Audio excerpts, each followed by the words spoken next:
Retomamos la comunicación con Juan Raúl Ferreira, nuestro invitado de hoy, analista internacional, uno de tantos que vamos a tener a lo largo de esta jornada y que ya hemos tenido.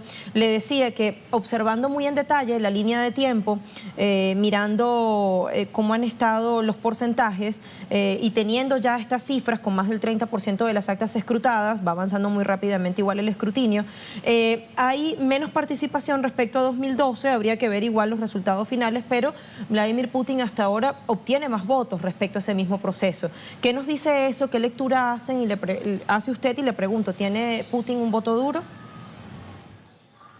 Sí, bueno, lamentablemente se cortó no sé qué altura, pero te decía, Lucía, bueno, que primero un gran honor de estar de vuelta con Telesur, especialmente contigo, una gran periodista muy conocida acá en Uruguay para los que seguimos Telesur, pero arrancaba diciendo que me encantó escuchar el informe del corresponsal en la Unión Soviética, porque, en la Federación Rusa, porque ponía el pie en el clavo de lo que yo creo que hay que atender con mayor precisión.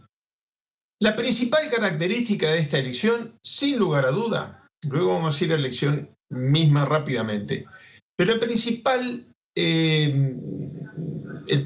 hecho político para analizarla es la desinformación organizada, lo que pone una gran responsabilidad sobre los hombros de ustedes, que todo el sistema informativo de Occidente ha lanzado contra estas elecciones, ¿no?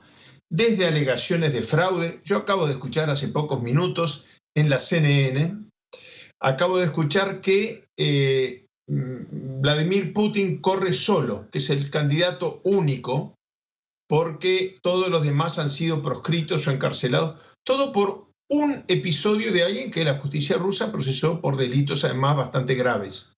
Pero es la elección de mayor cantidad de candidatos desde en los últimos 14 años. Hay 8 candidatos compitiendo, algunos de fuerzas muy importantes, como el propio Partido Comunista, como el Partido Liberal, como una figura que ahora se ha puesto de moda, que los outsiders, como se suele decir, una periodista, una vedette de televisión que es activista y que, bueno, ha lanzado su candidatura. Estamos hablando de 8 candidatos y no de candidatura única, como impunemente, en forma absolutamente impune, informa la CNN. Ahora, esto no es un hecho aislado, es toda la prensa de Occidente lanzando mentiras de dimensiones tremendas, alegaciones de fraude, porque un candidato local en uno de los circuitos denunció que había habido una irregularidad. Entonces la elección es fraudulenta. Al mismo tiempo, bueno, no es solamente, Lucía, creo yo, la información a través de los medios, es la generación de hechos políticos que yo, que no creo en las casualidades, cuando creí en las casualidades en la época de la dictadura en Uruguay fui preso. Yo no creo en las casualidades. Y por lo tanto, señalo que me parece extraño todos estos movimientos.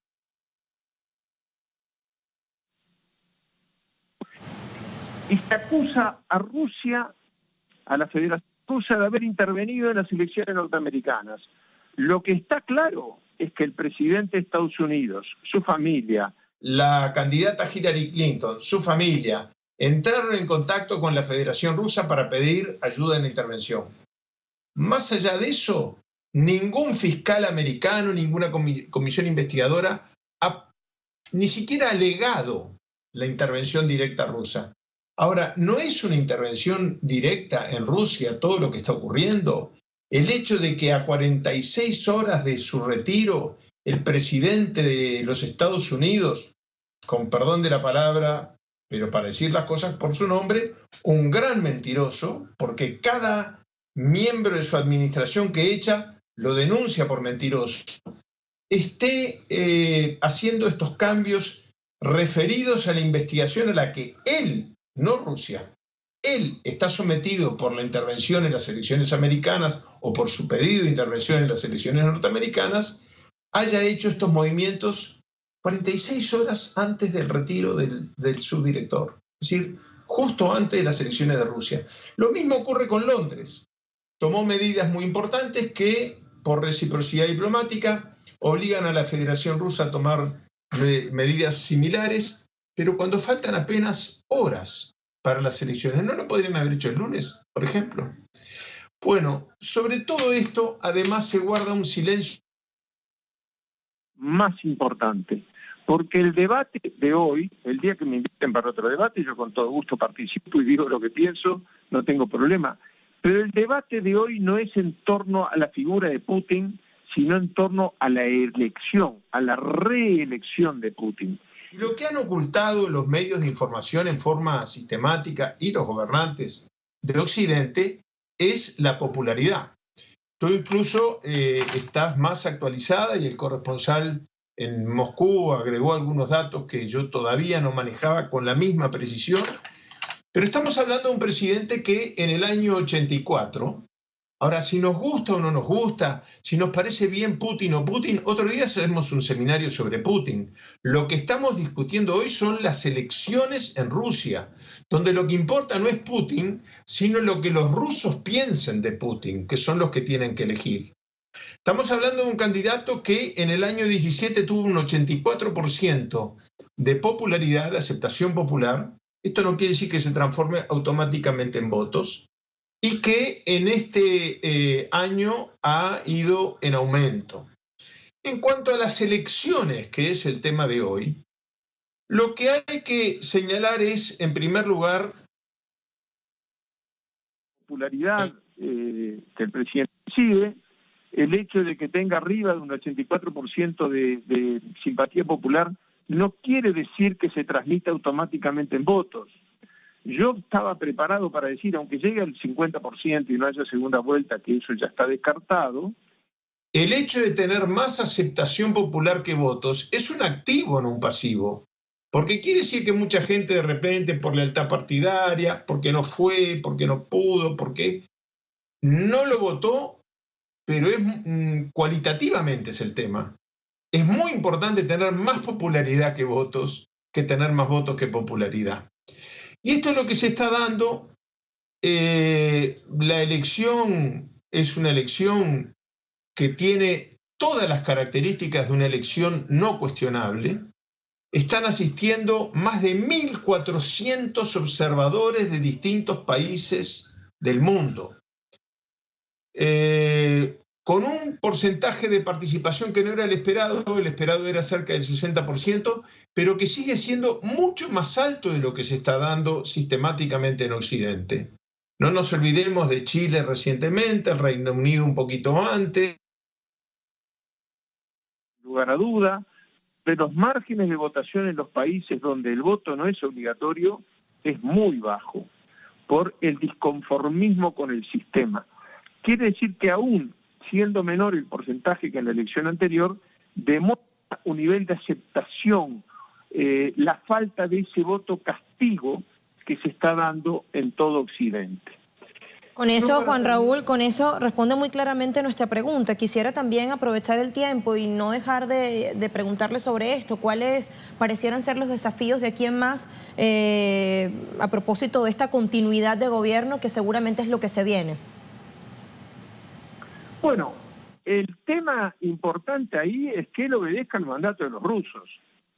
Lo que el señor Trump, la ministra May, la gran prensa internacional, yo, el vecino de la esquina, piensen, en este momento es un tema secundario. Él tiene que responder al mandato popular. Y el mandato popular se está pronunciando clarísimamente por un presidente que reinsertó a la Federación Rusa entre las grandes potencias mundiales. Tomó un país en proceso de disolución y hoy logró algo que los rusos no ocultan, que les gusta, que es estar entre las principales potencias. Y lo logra no a través de elecciones fraudulentas, sino a través de elecciones donde participan 1.400 observadores internacionales, en la zona de Crimea 43 observadores, de centros hostiles como puede ser la OCE, 510 observadores. Bueno, el total de 1.200 observadores, por más grande que sea la Unión Soviética, demuestra un nivel de contralor muy grande.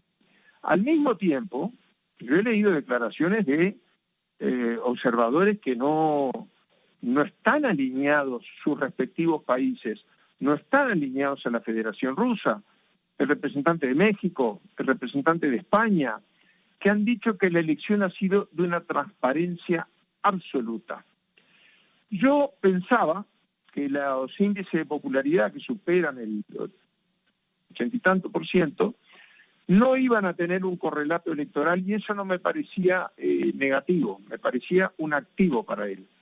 Pero sin embargo, escrutado la cantidad de votos que ya se han escrutado, estamos hablando no de que llega al 50%, sino de que excede por creces.